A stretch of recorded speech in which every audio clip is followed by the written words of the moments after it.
నమస్కారం. నాటివి న్యూస్ వార్తలకు స్వాగతం. ముందుగా వార్తలోని ముఖ్యాంశాలు. తిరుమలలో కుటుంబంతో కలిసి దర్శనం చేసుకున్న సీఎం చంద్రబాబు. అన్నప్రసాదం ట్రస్ట్ కు 44 లక్షల విరాళం. సాధారణ భక్తుల క్యూ కాంప్లెక్స్ లో దర్శనం చేసుకున్న చంద్రబాబు. కుటుంబంతో ప్రత్యేక పూజలు నిర్వహించిన సీఎం.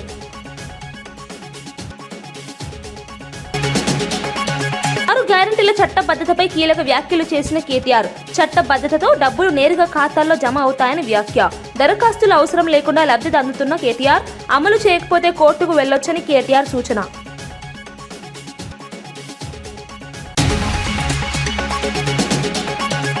బడ్జెట్పై విమర్శలు. చలో అసెంబ్లీకి పిలుపునిచ్చిన కొమరయ్య.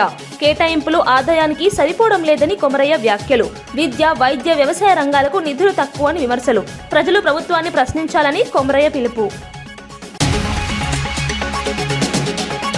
భారీ బడ్జెట్ ప్రవేశపెట్టిన భట్టి విక్రమార్క కీలక ప్రకటనలు. ప్రవేశపెట్టిన 3,24,000 కోట్ల బడ్జెట్. 1,15,00,000 కుటుంబాలకు బీమా పథకం. విద్యార్థులకు కొత్త పథకాలు ప్రకటించిన భట్టి విక్రమార్క.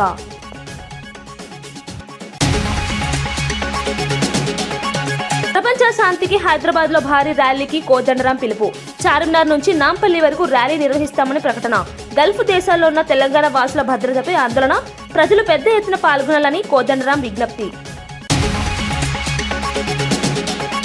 సిద్దిపేట నియోజకవర్గ అభివృద్ధి పనుల రద్దుపై మాజీ మంత్రి హరీష్ రావు తీవ్రంగా స్పందించారు. బీఆర్ఎస్ ప్రభుత్వం మంజూరు చేసిన 1,070 కోట్ల పనులను రద్దు చేయడం అన్యాయమని విమర్శించారు. వెటర్నరీ కాలేజీని తరలించడం, అభివృద్ధి పనులు నిలిపివేయడం వెనుక ఉద్దేశం ఏమిటని ప్రశ్నించారు. సిద్దిపేటకు వచ్చి ప్రజలకు ఏమి చెప్పిపోతున్నారని రేవంత్ రెడ్డిని నిలదీశారు. వెంటనే పనులను పునః ప్రారంభించాలని డిమాండ్ చేశారు. ప్రజల అభివృద్ధిని అడ్డుకోవడం సరైంది కాదని అన్నారు. రాజకీయ కారణాలతో ప్రాంతాన్ని నష్టపరచొద్దని హెచ్చరించారు. ప్రజల ఆశలు నెరవేర్చాల్సిన బాధ్యత ప్రభుత్వంపై ఉందన్నారు. కోమచ్చెరు శిల్పారామం అర్ధాంతరంగా ఆగిపోయి ఆ పనులు మిమ్మల్ని వెక్కిరిస్తా ఉన్నాయి. సిద్దిపేట నియోజకవర్గ ఔటర్ రింగ్ రోడ్ పనులు ఆగిపోయినాయి. తోర్నాలలో బీఎస్సీ అగ్రికల్చర్ ఆఫీస్ యొక్క భవనం ఆగిపోయింది. కాలేజ్ బిల్డింగ్ ఆగిపోయింది. బీఎస్సీ అగ్రికల్చర్ కాలేజ్ బిల్డింగ్ పనులు ఆగిపోయినాయి.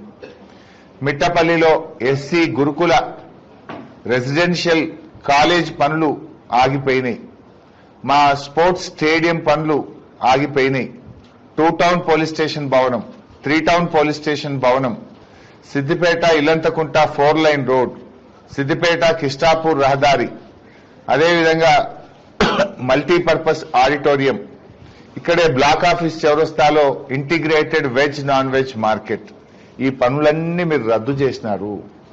ఈ పనులలో కొన్నింటిని మీరు కొడంగల్కి ఎత్తుకపోయినారు. సిద్దిపేట వెటర్నరీ కాలేజీ కలెక్టరేట్ పక్కనే హెలికాప్టర్లకు వెళ్ళి చూడు, పిల్లర్లు నిన్ను ఎక్కిరిస్తాయి. అర్ధాంతరంగా ఆగిపోయిన పనులు నిన్ను ఎక్కిరిస్తాయి. అది సగం పనులు అయినాక ఆ కాలేజీని నువ్వు కొడంగల్కి ఎత్తుకపోయినావు. ఇది ఒక ముఖ్యమంత్రికి చేసే పనే? ఏ మొహం పెట్టుకుని సిద్దిపేట వస్తున్నావు? నేను మీ వెటర్నరీ కాలేజీ సిద్దిపేటలో రద్దు చేసి కొడంగల్కి ఎత్తుకపోయినా చాలా గొప్ప పని చేసినా అని చెప్పడానికి వస్తున్నావా? మీ రంగనాయక్ సాగర్ టూరిజం ప్రాజెక్ట్ ఆపేసిన, మీ రింగ్ రోడ్ ఆపేసిన, మీ బీఎస్సీ అగ్రికల్చర్ కాలేజ్ బిల్డింగ్ రద్దు చేసిన, ఎస్సీ మహిళా రెసిడెన్షియల్ గురుకుల పాఠశాల భవన నిర్మాణం ఆపేసిన, మీ స్టేడియం పనులు ఆపేసిన, మీ 3 టౌన్ 2 టౌన్ పనులు ఆపేసిన, మీ చిన్న కోడూరు అల్లిపూర్ ఇల్లంతకుంట 4 లైన్ రోడ్ పనులు ఆపేసిన, ఇవన్నీ నేను చేసిన గొప్ప ఘనకార్యాలని చెప్పడానికి వస్తున్నావా? నేను అడుగుతున్నది ఏంటంటే, రద్దు చేసిన 1,070 కోట్ల రూపాయల పనులను తిరిగి పునరుద్ధరించండి. ఆ పనులు కొనసాగింపజేయాలని మా నియోజకవర్గ ప్రజల పక్షాన్ని డిమాండ్ చేశారు. ఎమ్మిగనూరులో రంజాన్ పర్వదినం సందర్భంగా ఎమ్మెల్యే జయ నాగేశ్వర్ రెడ్డి ప్రత్యేక ప్రార్థనల్లో పాల్గొన్నారు. ఈద్గా మరియు మసీద్లో ముస్లింలతో కలిసి ప్రార్థనలు చేశారు. రంజాన్ శుభాకాంక్షలు తెలిపారు. CM Chandrababu, deputy CM Pawan Kalyan, మంత్రి లోకేష్ తరఫున కూడా శుభాకాంక్షలు తెలియజేశారు. రంజాన్ పండుగ సౌభ్రాతృత్వం, శాంతి, సేవాభావాన్ని పెంపొందిస్తుందని అన్నారు. ఈ కార్యక్రమంలో స్థానిక నాయకులు, ప్రజలు పెద్ద సంఖ్యలో పాల్గొన్నారు.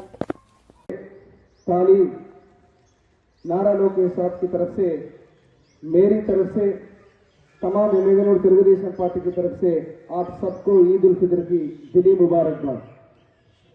अल्लाह ताला आपकी हर दुआ कबूल फरमाए, आपकी जिंदगी के बरकत, सुकून और हर कामयाबी नवाजे। ईद मुबारक। मोहतरम वजीर आला नारायण चंद्रबाबू साहब की तरफ से मोहतरम नायब वजीर आला पवन कल्याण जी की तरफ से जनाब वजीर तालीम नारायण साहब की तरफ से मेरी तरफ से तमाम एमएलए తెలుగుదేశం पार्टी की तरफ से आप सबको ईद उल फितर की दिली मुबारकबाद। ముస్లిం మైనారిటీ సోదర సోదరీమణులందరికీ కూడా ఈద్ ఉల్ ఫితర్ రంజాన్ శుభాకాంక్షలు. దాదాపు రోజాలో ఉండి ఆ రోజాల యొక్క పుణ్యఫలాన్ని ఈరోజు అతి పవిత్రమైన దినం ఈద్ను జరుపుకుంటూ రానున్న రోజుల్లో అందరికీ కూడా మంచి చేయాలని ఆ యొక్క అల్లా ఆశీర్వాదం ఉండాలని చెప్పి ఈ యొక్క పండుగని ఘనంగా జరుపుకోవడం జరుగుతోంది. మరొకసారి ముస్లిం మైనారిటీ సోదర సోదరీమణులకు అందరికీ కూడా పేరు పేరున శుభాకాంక్షలు తెలియజేస్తూ రాష్ట్రంలో కూటమి ప్రభుత్వ అధికారంలోకి వచ్చిన తర్వాత అన్ని వర్గాలకు న్యాయం చేస్తూ ఈరోజు ముస్లిం మైనారిటీ సోదరులకు పెద్దపీట వేస్తూ ఇటు అభివృద్ధి సంక్షేమం అదేవిధంగా ఇమాములకు మౌజములకు ప్రత్యేకంగా 45 కోట్ల రూపాయలు విడుదల చేసినందుకు మా ముఖ్యమంత్రి వర్యులు నారా చంద్రబాబు నాయుడు గారికి, డిప్యూటీ సీఎం పవన్ కళ్యాణ్ గారికి, మా యువనేత నారా లోకేష్ బాబు గారికి ధన్యవాదాలు తెలియజేస్తూ మరొక్కసారి ముస్లిం మైనారిటీ సోదర సోదరీమణులందరికీ కూడా మా ఎమ్మిగనూరు నియోజకవర్గం అదేవిధంగా రాష్ట్రంలో ఉన్నటువంటి ముస్లిం మైనారిటీ సోదర సోదరీమణులందరికీ కూడా రంజాన్ శుభాకాంక్షలు తెలియజేస్తున్నారు. కాంగ్రెస్ నేత జీవన్ రెడ్డి వ్యవహారం పార్టీలో చర్చనీయాంశంగా మారింది. మంత్రులు శ్రీధర్ బాబు, అడ్లూరి లక్ష్మణ్, ఎమ్మెల్యే సత్యం కలిసి ఆయన్ను బుజ్జగించే ప్రయత్నం చేశారు. అయితే వారి మాటలను పెద్దగా పట్టించుకోలేదని సమాచారం. రాజీవ్ గాంధీ ఆశయాలకు తగ్గట్టు పార్టీ పనిచేయడం లేదని అసహనం వ్యక్తం చేసినట్టు తెలిసింది. కీలక సమావేశానికి గైర్హాజరు కావడం మరింత ప్రాధాన్యత సంతరించుకుంది. ఈ నెల 25న కాంగ్రెస్ కు రాజీనామా చేసే అవకాశాలున్నాయని ప్రచారం జరుగుతోంది. పార్టీ లోపలి విభేదాలు మళ్లీ బయటపడుతున్నాయి. పరిస్థితి ఎలా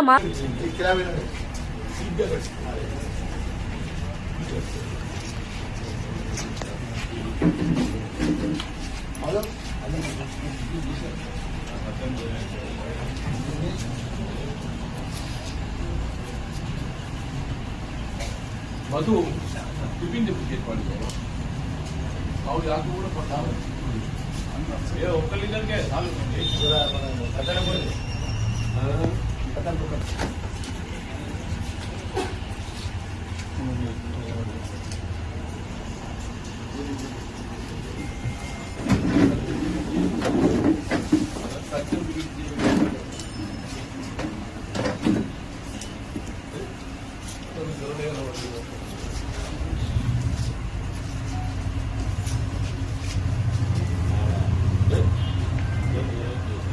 అదే అండి ప్రపోజల్ చూస్తే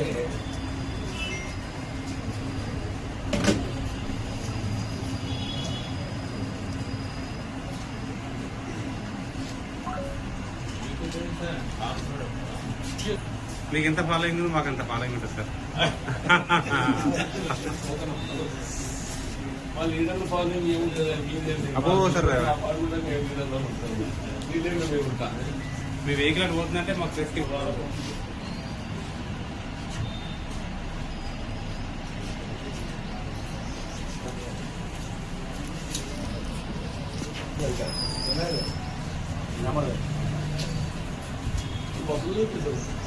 పార్కింగ్ ఇస్తుంది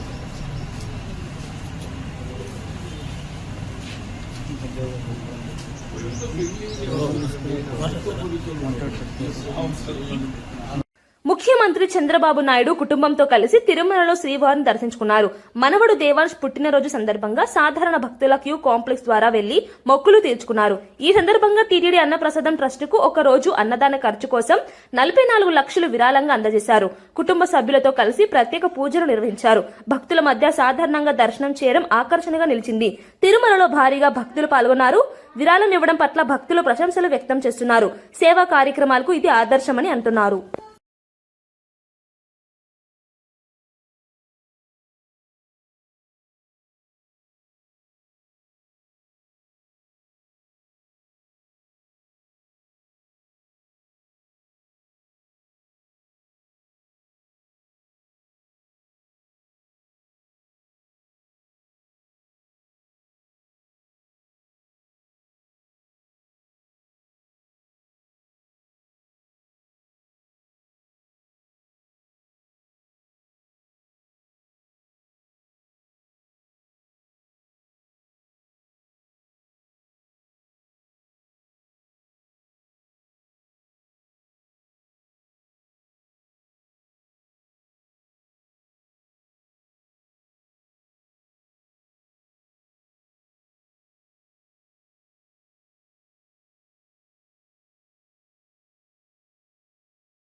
సికింద్రాబాద్ లో రంజాన్ పర్వదినాన్ని పురస్కరించుకుని ఎమ్మెల్యే పద్మారావు గౌడ్ లాలాగూడ ఈద్గా వద్ద ప్రత్యేక ప్రార్థనల్లో పాల్గొన్నారు. సంప్రదాయబద్దంగా జరిగిన ప్రార్థనల అనంతరం ముస్లింలకు శుభాకాంక్షలు తెలిపారు. పండుగను ఆనందంగా జరుపుకోవాలని ప్రజలకు సూచించారు. ఈ కార్యక్రమంలో మజీద్ కమిటీ సభ్యులు, బీఆర్ఎస్ నాయకులు, మైనార్టీ పెద్దలు పాల్గొన్నారు. అనంతరం పలువురు ప్రముఖుల ఇళ్లకు వెళ్లి రంజాన్ వేడుకల్లో పాల్గొన్నారు. సామాజిక ఐక్యతకు ఇది ప్రతీకగా నిలుస్తుందని అన్నారు. పండుగ సందర్భంగా ప్రజలు శాంతి, సౌభ్రాతృత్వంలో ఉండాలని ఆకాంక్షించారు.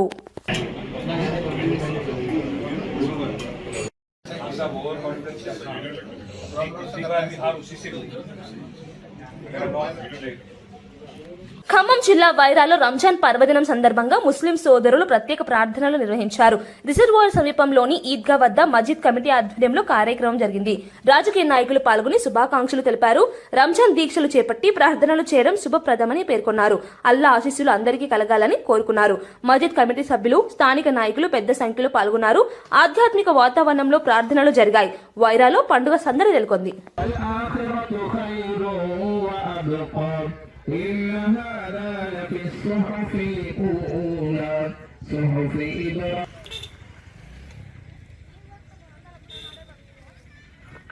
سمع الله لمن حمده الله أكبر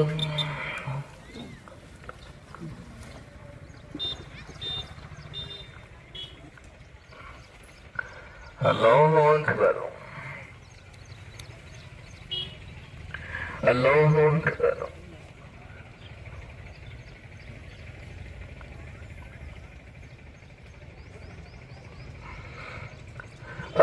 الله أكبر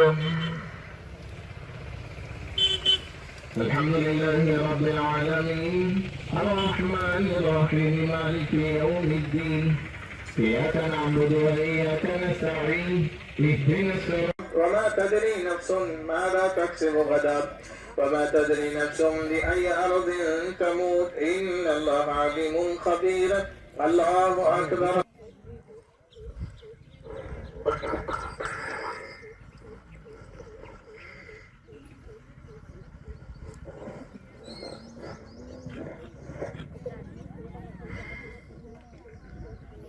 الله أكبر الله أكبر ولله الحمد قال رسول الله الله أكبر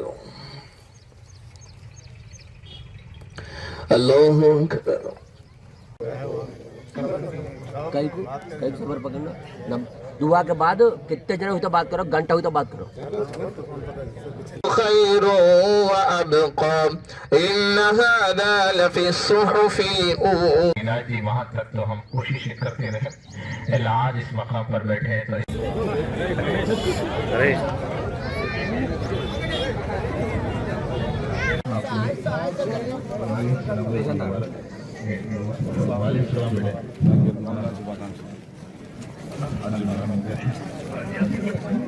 పశ్చిమాసియాలో యుద్ధ పరిస్థితులపై ఆందోళన వ్యక్తం చేస్తూ ప్రొఫెసర్ కోదండరాం కీలక ప్రకటన చేశారు. ఈ నెల 29న హైదరాబాద్ లో భారీ శాంతి ర్యాలీ నిర్వహించనున్నట్లు తెలిపారు. చార్మినార్ నుంచి నాంపల్లి వరకు ర్యాలీ సాగుతుందని చెప్పారు.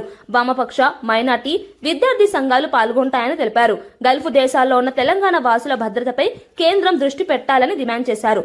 శాంతి చర్చలు జరపాలని కోరారు. యుద్ధానికి వ్యతిరేకంగా బలమైన సందేశం ఇవ్వడమే లక్ష్యమని పేర్కొన్నారు. ప్రజలు పెద్ద ఎత్తున పాల్గొనాలని పిలుపునిచ్చారు. తెలంగాణ నుంచి సుమారు 15 లక్షల మంది గల్ఫ్ దేశాల్లో ఉన్నారు. వీరందరూ కూడా విపరీతమైన ప్రాణభయంతో బతుకుతున్నారు. రేపు వాళ్ళ బతుకులు అవకాశాలు దెబ్బతింటే చాలా పెద్ద ఎత్తున వాళ్ళందరూ కూడా వస్తే ఇక్కడ ఈ ఆర్థిక తెలంగాణ రాష్ట్రం కూడా ఒక పెద్ద ఆర్థిక భారాన్ని మోయవలసి వస్తుంది. ఇటువంటి కష్టాలు ఎందుకు వస్తున్నాయంటే నిజానికి యుద్ధానికి ఒక కారణం కూడా కనబడతలేదు.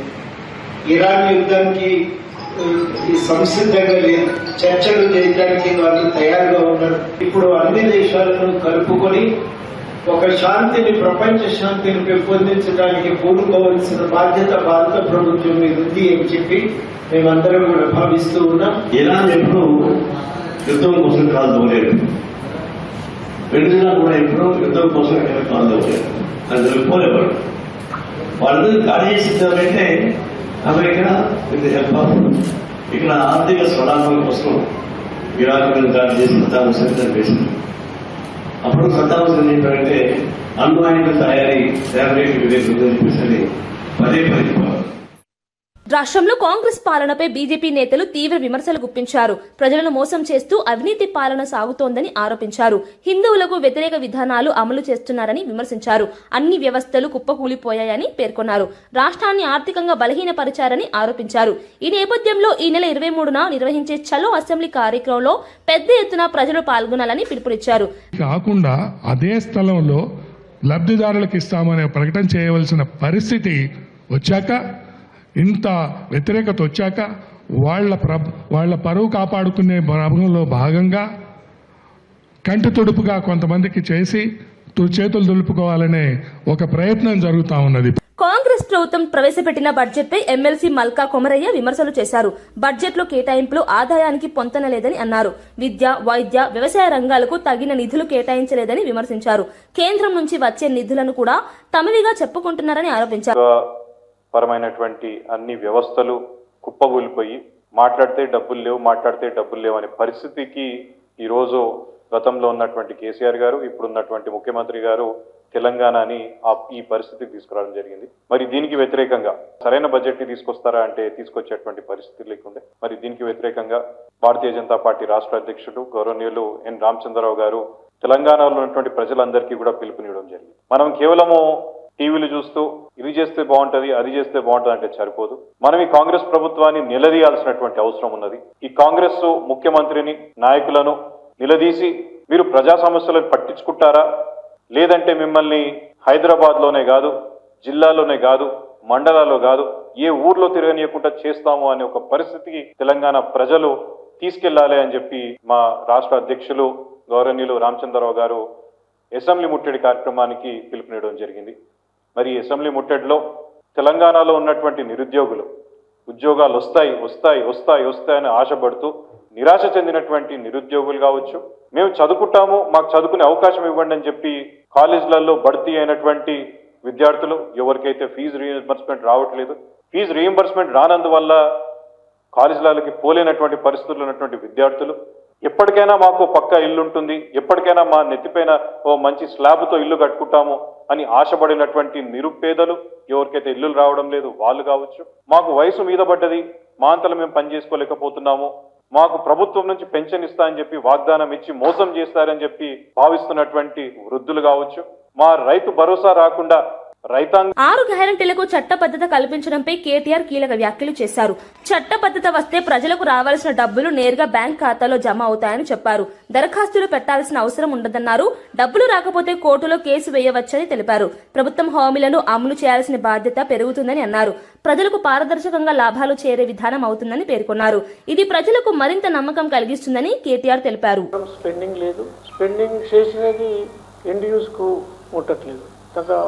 బడ్జెట్ కు స్పెండింగ్ కు చాలా వ్యత్యాసం ఉంది. వ్యత్యాసానికి మళ్ళా స్పెండింగ్ మళ్ళా కామన్ మ్యాన్ కు రీచ్ అయ్యేది, ఎవరికైతే ఎండ్ యూజర్ కు రీచ్ కావాలో అది రీచ్ కావట్లేదు. అదేవిధంగా నిన్న బడ్జెట్ కూడా ప్రైవేట్ పెట్టి అలొకేషన్స్లలో చాలా వ్యత్యాసం ఉంది. స్పెషల్గా విద్యారంగానికి మేము బీజేపీ పార్టీ తరఫున ఇప్పుడు కూడా 15% బడ్జెట్లో అలొకేషన్ ఉండాలని కోరుతున్నాము.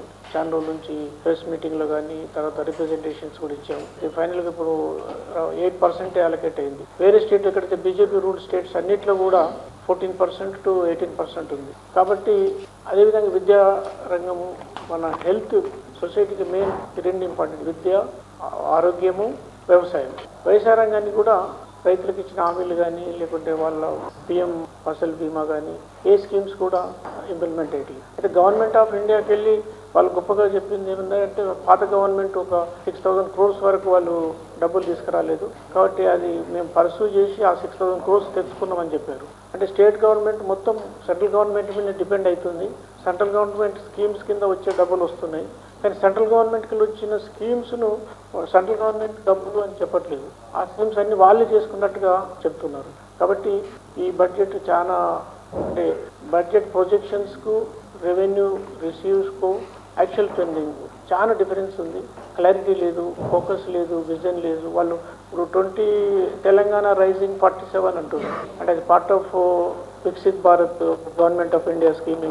గవర్నమెంట్ ఆఫ్ స్కీమ్లో వెరీ క్లియర్గా ఉంది. ప్రైమ్ మినిస్టర్ గారి నాయకత్వంలో గవర్నమెంట్ ఆఫ్ ఇండియాలో వికసిత్ భారత్కు ఇయర్ వైజ్ క్లియర్గా ఏ ఇయర్ ఎట్లా అచీవ్ కావాలి, ఏ డిపార్ట్మెంట్స్ ఎంత ప్రోగ్రెస్ కావాలి, ఏ విధంగా ఎక్స్పెండిచర్ పెట్టాలి, దాని రిజల్ట్స్ మ్యానుఫ్యాక్చరింగ్ అని ప్రతి దానికి వెరీ క్లియర్ విజన్ ఉంది. ఆ విధంగా బడ్జెట్ అలొకేషన్ లేదు, ప్లాన్ లేదు, ఎగ్జిక్యూషన్ లేదు. దాని ఓన్లీ 3 ట్రిలియన్ ఎకానమీని మాట్లాడుతున్నారు. ఆ 3 ట్రిలియన్ ఎకానమీ రావాలంటే చాలా వర్క్ చేయాలి, చాలా ప్లానింగ్ ఉండాలి, ఫోకస్ ప్రతి ప్రాజెక్టును ఎగ్జిక్యూట్ చేయాలి, టైం బౌండ్ లో రివ్యూ చేయాలి. కాబట్టి ఇవన్నీ ఫెయిల్యూర్స్ ను మన భారతీయ జనతా పార్టీ తరఫున 23rd నాడు 6 గ్యారెంటీలకు చట్టబద్ధత కల్పిస్తే ప్రజలకు ప్రత్యక్ష లాభం ఉంటుందని కేటీఆర్ అన్నారు. చట్టబద్ధతతో హామీలకు సంబంధించిన డబ్బులు నేరుగా ప్రజల బ్యాంకు ఖాతాలో జమ అవుతాయని వివరించారు.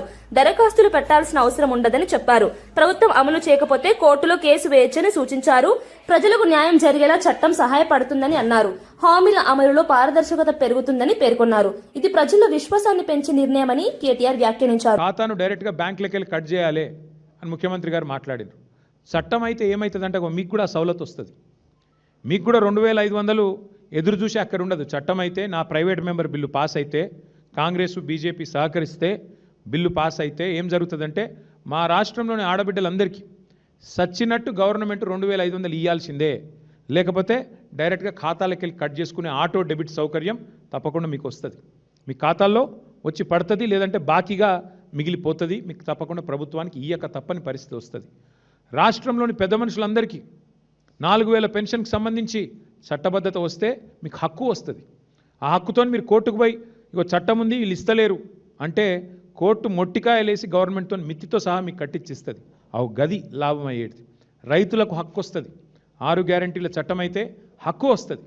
ఎట్లా హక్కు? మాకు 15,000 అన్నాడు, ఇస్తలేడు, ఇప్పటికే 3 సార్లు ఎగ్గొట్టిండు రైతు బంధు అని మీరు కోర్టుకు పోతే కోర్టు మొట్టికాయలేసి గవర్నమెంట్తోని ఖచ్చితంగా మీకు పైసలు ఇప్పిస్తుంది. రాష్ట్రంలోని విద్యార్థులకు లాభం అవుతుంది. 5 లక్షల విద్యా భరోసా కార్డు ఇయ్యక తప్పని పరిస్థితి గవర్నమెంట్కు ఆ అనివార్యత ఏర్పడుతుంది. అందుకే మేము మీ తరపున ఈ బిల్లు పెడతా ఉన్నాం. మీరు దరఖాస్తులు ఇవ్వాల్సిన అవసరం ఉండదు, దండాలు పెట్టవలసిన పని లేదు, ఇక అయ్యా అప్ప అని చెప్పి ఎవరిని బతిమలాడుకోవాల్సిన అవసరం కూడా ఉండదు. ఎట్లయితే ప్రభుత్వ ఉద్యోగులకు ప్రభుత్వం విధిగా జీతాలు ఇస్తుందో చట్టం చేస్తే అట్లాగే మీకు 4,000 రూపాయల పెన్షను, చట్టం చేస్తే అట్లాగే మీకు 2,500 మహిళలకి, 15,000 రైతులకి, అట్లాగే 5 లక్షల విద్యా భరోసా కార్డు విద్యార్థులకి మీకు వస్తుంది. చట్టం యొక్క ఉద్దేశం ఇది. వార్తలు ముగించే ముందు ముఖ్యాంశాలు మరోసారి.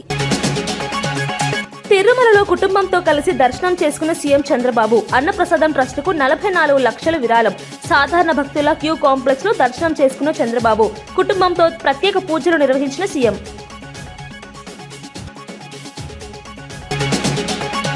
6 గ్యారెంటీల చట్టబద్ధతపై కీలక వ్యాఖ్యలు చేసిన కేటీఆర్. చట్టబద్ధతతో డబ్బులు నేరుగా ఖాతాల్లో జమ అవుతాయని వ్యాఖ్య. దరఖాస్తుల అవసరం లేకుండా లబ్ధి అందుతున్న కేటీఆర్. అమలు చేయకపోతే కోర్టుకు వెళ్లొచ్చని కేటీఆర్ సూచన.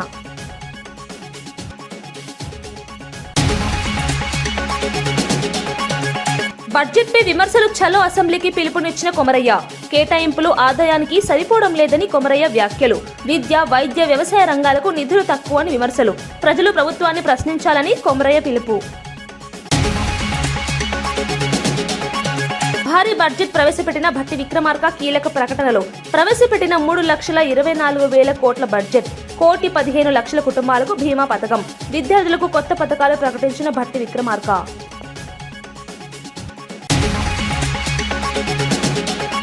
ప్రపంచ శాంతికి హైదరాబాద్ లో భారీ ర్యాలీకి కోదండరాం పిలుపు. చార్మినార్ నుంచి నాంపల్లి వరకు ర్యాలీ నిర్వహిస్తామని ప్రకటన. గల్ఫ్ దేశాల్లో ఉన్న తెలంగాణ వాసుల భద్రతపై ఆందోళన. ప్రజలు పెద్ద ఎత్తున పాల్గొనాలని కోదండరాం విజ్ఞప్తి. ఇవి ఈనాటి వార్తా విశేషాలు. మరో బులెటిన్లో మళ్ళీ కలుద్దాం. నమస్కారం.